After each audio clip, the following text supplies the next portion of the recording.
নমস্কার। The power of অ্যাস্ট্রোলজির আজকের এই অনুষ্ঠানে আপনাদের সবাইকে স্বাগত।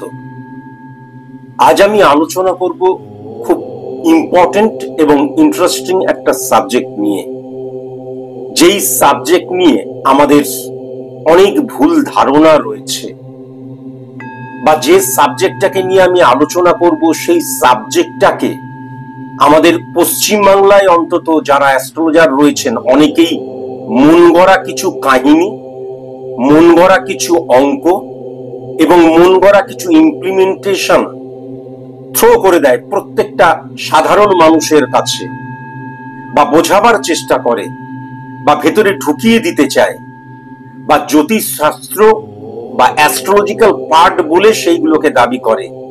আসলে কিন্তু তা নয়। আজ আমি সর্বপ্রথম আলোচনা করব যে আমার অ্যাঞ্জেল সংখ্যা বলা হয়, অর্থাৎ ভাগ্য, আমার কোন সংখ্যাটা আমার সংযোগকারী পজিটিভ ভাইব্রেশন ক্রিয়েট করার সংখ্যা, যাকে বলা যেতে পারে এক কথায় লাকি সংখ্যা আমার কোনটা। এই যে লাকি সংখ্যা, এটা ভেরি ভেরি ইম্পর্টেন্ট। তার কারণ আমাদের জীবনে আমাদের চারিপাশে প্রত্যেকটি ওয়ার্ড, সংখ্যা, কালার, দিক সমস্ত কিছু কিন্তু ভাইব্রেট করে আমাদের ভেতরের হরমোনের দ্বারা, হরমোনের মধ্যে। সুতরাং কিছু কিছু সংযোগ, কিছু কিছু ভাইব্রেশন অত্যন্ত ফ্রুটফুল রেজাল্ট দেয়। এটা সায়েন্স বলছে, আমি বলছি না। যদিও মনে রাখা দরকার যে এই যে লাকি সংখ্যা বা এই যে কালার থেরাপি বা এই যে সংখ্যা তত্ত্ব, এই সমস্ত কিছু কিন্তু পার্ট অফ অ্যাস্ট্রোলজি, কিন্তু রিয়েল অ্যাস্ট্রোলজি বলতে এইগুলোকে আমরা বুঝি না। কিন্তু মনে রাখা দরকার সবচেয়ে ইম্পর্টেন্ট যেটা, সেটা হচ্ছে আমরা আমাদের জীবনে প্রতিনিয়ত কিছু না কিছু ফেস করে চলেছি। অনেক সময় আমরা কিন্তু আমাদের কর্মের দিক দিয়ে হোক, আমাদের ব্যক্তিগত জীবনের মধ্যে দিয়ে হোক, সামাজিক প্রেক্ষাপটে হোক, অনেক সময় আমরা প্রতিবন্ধকতার শিকার হই এবং আমরা মনে করি যে বোধহয় আমরা শেষ হয়ে গেলাম। আসলে এই যে লাকি সংখ্যা, এই লাকি সংখ্যার মধ্যে দিয়ে কিন্তু ক্যালকুলেট করা সম্ভব যে আমি এখন যে সিচুয়েশনের মধ্যে দিয়ে যাচ্ছি, আলটিমেট সেই সিচুয়েশন থেকে ওভারকাম করতে পারবো কবে। তার কারণ যে অবস্থান, স্থান, কাল, পাত্র আমাকে ঘিরে রেখেছে তার পট পরিবর্তন হবে কবে। আমি একটা নেগেটিভ সিচুয়েশনের মধ্যে দিয়ে যাচ্ছি, কিন্তু আমি 100% কর্ম করছি, যথাসম্ভব চেষ্টা করছি এই নেগেটিভিটি থেকে বেরিয়ে আসার জন্য, কিন্তু আমি বেরোতে পারছি না। তার কারণ স্থান, কাল, পাত্র এর ইনফ্লুয়েন্সে আমি চলে আসছি। তাই জন্য আমার কর্ম কিন্তু ফ্রুটফুল রেজাল্ট দিচ্ছে না। প্রথমত, হরমোন রিপ্রেজেন্ট করে আমাদের প্ল্যানেটকে, আমাদের যে অ্যাস্ট্রোলজিক্যাল প্ল্যানেট, গ্রহগুলোকে। নাক্ষত্রিক দিক দিয়েও কিন্তু হরমোনাল ইমপ্লিমেন্টেশন রয়েছে। তাই প্রপার প্রেডিকশন প্রয়োজন, প্রপার রেমিডিয়াল প্রসেস অ্যাপ্লিকেশন প্রয়োজন। কিন্তু তারপরেও জানা প্রয়োজন আমাদের, যেহেতু মনটা হচ্ছে সবকিছু, মন দ্বারা আমরা চালিত এবং পরিচালিত হচ্ছি। তাই আমি এখন যে ফেজটার মধ্যে দিয়ে যাচ্ছি, হয়তো খুব ভালো ফেজটার মধ্যে দিয়ে যাচ্ছি, কনফিডেন্স ওভার কনফিডেন্সের জায়গায় চলে গেছে, কিন্তু আলটিমেট এই ফেজটা কখন পরিবর্তন ঘটবে যদি আমরা আগে থেকে জেনে যেতে পারি, তাহলে কিন্তু আমরা মনের দিক দিয়ে সচেতন থাকতে পারবো যে আমি যে একটা খুব ভালো অবস্থানের মধ্যে দিয়ে যাচ্ছি, এরপর কিন্তু যখন আমার ফেজটা চেঞ্জ হবে তখন আমাকে অত্যন্ত সচেতন থাকতে হবে এই যে ফেজটা, এই ফেজটাকে ধরে রাখার জন্য বা এই ফেজটাকে আরো বেটার করার জন্য। আর যদি আমি নেগেটিভ কোনো সিচুয়েশনের মধ্যে দিয়ে যাই, অবস্থানের মধ্যে দিয়ে যাই, তাহলে মনে রাখা দরকার যে আমি যদি জানতে পারি যে এর পর থেকে ফেজটা পরিবর্তন হবে, তাহলে আমি আমার কর্মটাকে দ্বিগুণ বাড়িয়ে দিতে পারবো। আমার সিদ্ধান্ত, আমার প্রফেশনাল এথিক্স, আমার দৃষ্টিভঙ্গি সমস্ত কিছু কিন্তু সেই অনুপাতে পরিবর্তন করতে পারবো। এবং সঠিক সময়ে সঠিক সিদ্ধান্ত গ্রহণ করতে পারবো। তাই এইটা কিন্তু ভেরি ভেরি ইম্পর্টেন্ট, যেটা আজ আমি আপনাদের শেখাচ্ছি। যারা যারা তোমরা অ্যাস্ট্রোলজার বা অ্যাস্ট্রোলজি নিয়ে পড়াশোনা করছো বা তোমরা অ্যাস্ট্রোলজি প্রফেশনালি করছো, আমার আজকের এই অঙ্কটা তোমরা জেনে রেখো, এবং সাধারণ মানুষও খুব সরল ভাবে, খুব ইজি ভাবে কিন্তু এই পুরো ব্যাপারটাকে বুঝতে পারবে। আমি আবার বলছি, যদি একবার শুনে মনে হয় খানিকটা বুঝতে পারলাম, তাহলে রিপিটেডলি শোনো, দেখবে তোমরা নিজেরাই কিন্তু নিজেদের যে প্রতিবন্ধকতা সেটাকে ওভারকাম করতে পারবে মেন্টালি। কেননা মানসিক ভাবে আমি ততটুকুই চিন্তা করি, প্রত্যেকেই অ্যাস্ট্রোলজার নয় বা প্রপার অ্যাস্ট্রোলজার নয়, তাই জন্য মানসিক ভাবে আমি ততটুকুই চিন্তা করি যতটুকু আমার চিন্তার মধ্যে আসে। এবং আমার চিন্তার মধ্যে যেহেতু পুরোটাই আমার বর্তমান স্থায়ী হয়, বর্তমান বাস করে, তাই জন্য আজকে ভালো থাকলে ভাবি সারা জীবন ভালো থাকবো, আজকে খারাপ থাকলে ভাবি আমি হয়তো সারা জীবন খারাপ বা আরো খারাপে আমার অবস্থা চলে যাবে, এইটা মনে করি। আদতে কিন্তু তা হয় না। তাহলে ফেস পরিবর্তন এইটা যদি জানতে হয়, এবং সবচেয়ে বড় কথা, আমি যে ক্যালকুলেশনটা বলছি সেটা কিন্তু আজকের দিনকে নির্ভর করে, বেস করে, আজকের দিনকে বেস করে। আমার একটা খুব পজিটিভ সময় 3 বছর আগে চলে গেছে, সেইটা কিন্তু আমি ক্যালকুলেশনের মধ্যে দিয়ে শেখাবো না। কিন্তু এই অবস্থানটাকে যদি জানতে হয়, তাহলে সর্বপ্রথম কিন্তু তোমাকে জানতে হবে যে আমার লাকি সংখ্যাটা কি। লাকি সংখ্যা অর্থাৎ যেই সংখ্যাটার ভাইব্রেশন আমার যে ইন্টারনাল যে হরমোনাল ফাংশন রয়েছে সবচেয়ে বেশি কিন্তু গ্রহণ করতে পারবে। হ্যাঁ, এইটা এবং গ্রহণ করতে পারবে, এবং সেটা যখন আলটিমেট রিপ্রেজেন্ট করবে আমার গ্রহ হিসেবে, তখন গ্রহের যে নেগেটিভ ইনফ্লুয়েন্স সেটা কিন্তু ত্বরান্বিত হয়ে যায়, সেটা কিন্তু অনেক সময় অবস্ট্রাক্ট ক্রিয়েট হয়ে যায়, সেটা কিন্তু বৃদ্ধি পেতে পারে না। এটা পুরোপুরি কিন্তু সায়েন্স। ধরে নেওয়া যাক যে আমার নাম অমিত। আমি আবার বলছি, যে নামটা দ্বারা আমরা এই সমস্ত পুরো বিষয়বস্তুটাকে ক্যালকুলেট করব, সেই নামটা কিন্তু আমার মুখে ভাতের নাম হতে হবে। আমি দেখা গেল মুখে ভাতের সময় নাম ছিল আমার থাকো হরি, তারপর কোনো কারণে দেখা গেল এখন আমি নাম দিয়ে দিয়েছি অনির্বাণ, তাহলে কিন্তু হবে না। আমার মুখে ভাতের সময় যে নামটা ছিল সেই নামটা দ্বারাই কিন্তু ক্যালকুলেশন করতে হবে, এবং এই ক্যালকুলেশনটা পুরোপুরি কিন্তু date of birth, time of birth, place of birth যাদের জানা আছে তাদের ক্ষেত্রেই সম্ভব। বিশেষ করে ডেট অফ বার্থ এবং টাইম অফ বার্থ যাদের জানা রয়েছে তাদের ক্ষেত্রেই কিন্তু সম্ভব। কোনো কালপুরুষ ছকের মধ্যে দিয়ে, কোনো স্পট ইমপ্লিমেন্টেশন ছকের মধ্যে দিয়ে, বা কোনো হাত দেখা বা সংখ্যাতত্ত্ব কোনো কিছুর মধ্যে দিয়ে কিন্তু এই ক্যালকুলেশনটা করা যাবে না। এই অঙ্কটা পুরোপুরি কিন্তু নির্ভর আমার যে date of birth, time of বার্থের উপর। কেমন? আর এই পুরোটাই কিন্তু যে এইটা নিয়ে যে পড়াশোনা, এইটা নিয়ে যে একটা মানে কি বলবো, একটা পুরোপুরি এই সাবজেক্টটাকে নিয়ে যে আলোচনা হচ্ছে, কাটাছেড়া করা হচ্ছে, গবেষণা করা হচ্ছে, এই পুরো গবেষণাটা হচ্ছে কিন্তু সায়েন্টিফিক অ্যাস্ট্রোলজি মতে। সুতরাং আমরা কখনো বাংলা দ্বারা কিন্তু এর ক্যালকুলেশন করতে পারবো না। এই ক্যালকুলেশনটা পুরোপুরি সায়েন্টিফিক অ্যাস্ট্রোলজি মূলত সৃষ্টি হয়েছিল কিন্তু যেহেতু বিদেশ ভূমিতে। যদিও সনাতনী এবং বৈদিক অ্যাস্ট্রোলজি না জানলে সায়েন্টিফিক অ্যাস্ট্রোলজি জানা যায় না, কিন্তু এই পুরো গবেষণাটা যেহেতু বিদেশ ভূমিতে হচ্ছে, তাই জন্য ইংরাজি শব্দগুলোকে কিন্তু জানতে হবে, বা এই পুরো ক্যালকুলেশনটা কিন্তু ইংরাজির মধ্যে দিয়েই করতে হবে। আমি যখন জন্মালাম মুখে ভাতে আমার নাম দেয়া হলো অমিত, AMIT। এখানে কিন্তু অময়সী ত হলে হবে না, কেননা পুরো অঙ্কটার সিস্টেমটাই হচ্ছে এই ইংরাজিকে বেস করে। তাহলে AMIT। তাহলে এই অমিতকে সর্বপ্রথম ভাঙতে হবে। এ মানে কত? ABCDEFGH যদি আমরা করি, তাহলে এ মানে হচ্ছে মানে হচ্ছে 1। তাহলে অমিতের প্রথম এ, তাহলে 1 হলো। এবার এম, ABCDEFGHIJKLM 13 হলো। তাহলে 1 প্লাস 13, এবারে I, A B C D E F G H I, 9 হলো, তাহলে 1 প্লাস 13 প্লাস 9 হলো। এবার A M I T, A B C D E F G H I J K L M N O P Q R S T, তাহলে 20 হলো।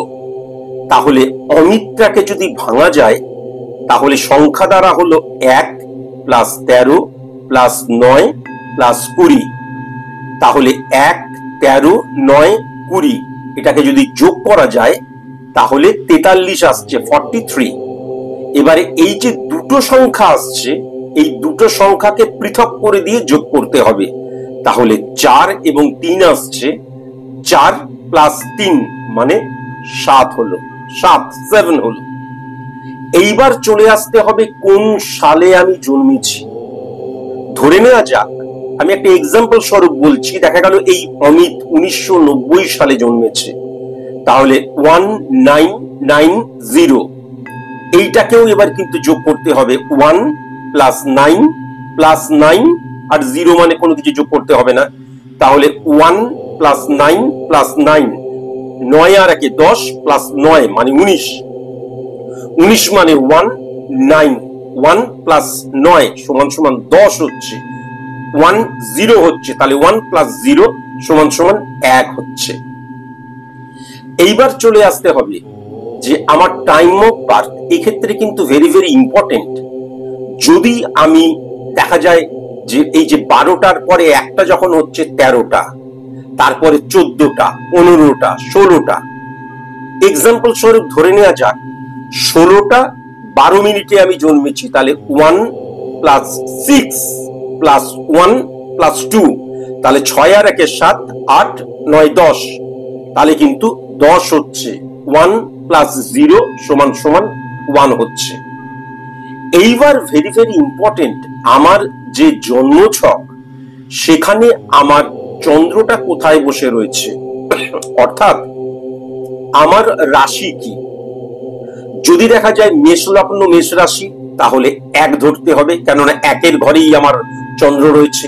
যদি বৃষ হয় 2, যদি মিথুন হয় 3, ধরে নেওয়া যাক যে আমার তুলা রাশি, তারই কিন্তু 7 নাম্বার ঘরে, 7 নাম্বার ঘরটা কিন্তু তুলার ঘর হচ্ছে।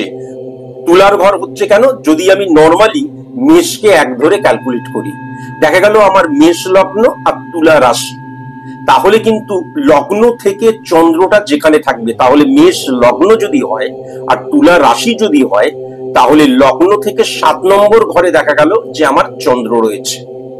তাহলে এই 7 নম্বর ঘর, কোনো কারণে দেখা গেল মেষ লগ্ন বৃষ রাশি, তাহলে 2 নম্বর ঘরে কিন্তু আমার চন্দ্র রয়েছে, তাহলে 2টাকে নিতে হবে। কোনো কারণে দেখা গেল যে মিথুনের ঘরে আমার চন্দ্র রয়েছে, মেষ লগ্ন মিথুন রাশি, আমার যদি ধনু লগ্ন দেখা গেল কর্কট রাশি যদি হয়, তাহলে লগ্ন থেকে কিন্তু ক্যালকুলেট করতে হবে চন্দ্রটা কত নম্বর ঘরে রয়েছে। কেমন বোঝালাম আমি?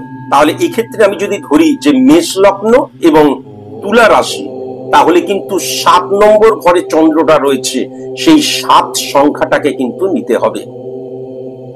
এইবার মনে রাখা দরকার, এই যে অমিত সংখ্যাটা বেরোলো, অর্থাৎ 1 13 9 20 যোগ করে 43, সেখান থেকে 7, সেই 7টাকে কিন্তু নিতে হবে। 1990 সালে জন্মেছি, 1990, প্রত্যেকটা সংখ্যাকে যোগ করে এখানে 10 বেরোলো, তার মানে 1, 10 মানে 1 প্লাস 0 মানে 1, তাহলে 1 সংখ্যাটাকে নিতে হবে। 4টে 12 মিনিটে আমি জন্মেছি, তাহলে এক্ষেত্রে কি হচ্ছে 16, আমি আবার বলছি 12টার পর থেকে কিন্তু 13টা ক্যালকুলেশন করতে হবে, 13টা 14টা 15টা 16টা এরকম করে, তাহলে 4টে 12, 12টা 1টা 2টো 3টে 4টে 12টা 13টা 14 15টা 16টা, তাহলে 16টা 12 মিনিটে জন্ম, তাহলে 4টে 12 মিনিট মানে 16টা 12 মিনিট, তাহলে 1612, তাহলে 6 আর 1 7 8 9 10, তাই তো 12 মিনিট মানে 10, তাহলে 10 আসছে, 6 আর 1 7 8 9 10, তাহলে 10 মানে হচ্ছে 1 প্লাস 0 সমান সমান 1 আসছে। আর যদি মেষ লগ্ন তুলা রাশি হয়, তাহলে কিন্তু 7 নাম্বার ঘরে চন্দ্র আমার বসে রয়েছে, তাহলে 7 আসছে। এইবার যোগ করতে হবে সর্বপ্রথম নাম, তারপরে সাল, তারপরে টাইম অফ বার্থ, তারপরে কিন্তু রাশি। তাহলে কি হচ্ছে, প্রথমে কিন্তু আমাকে নামটা নিতে হচ্ছে, নাম বেরিয়েছে কত, 7। তারপরে হচ্ছে 1990 যোগ করে কত বেরিয়েছে, 1। তারপরে 4টে 12 যোগ করে কত বেরিয়েছে, 1। এবং তুলা রাশি, আমি যদি মেষ লগ্ন তুলা রাশি হয় তাহলে 7 বেরিয়েছে। তাহলে 7 প্লাস 1 প্লাস 1 প্লাস 7 সমান সমান 16 হচ্ছে। 1 প্লাস 6 তার মানে হচ্ছে 7 বেরোলো। এই 7টা হচ্ছে আমার লাকি নাম্বার। বোঝাতে পারলাম? প্রথমে অমিত এই নামটাকে ভেঙে যে সংখ্যাটা বেরিয়েছে, তারপর যে সালটা বেরিয়েছে সেটাকে ভেঙে যোগ করলাম, তারপরে আমি যেই সময় জন্মগ্রহণ করেছি আর আমার যে রাশি লগ্ন থেকে ক্যালকুলেট করতে হবে চন্দ্র কত নাম্বার ঘরে। তাহলে এই ক্ষেত্রে মেষ লগ্ন আর তুলা রাশি হলে 7 হচ্ছে 7। তাহলে 1 7 প্লাস 1 প্লাস 1 প্লাস 7 মানে 16 হচ্ছে। তাহলে 16 মানে 1 6, তাহলে 1 প্লাস 6 করতে হবে। 7 নাম্বার সংখ্যাটা হচ্ছে আমার লাকি সংখ্যা।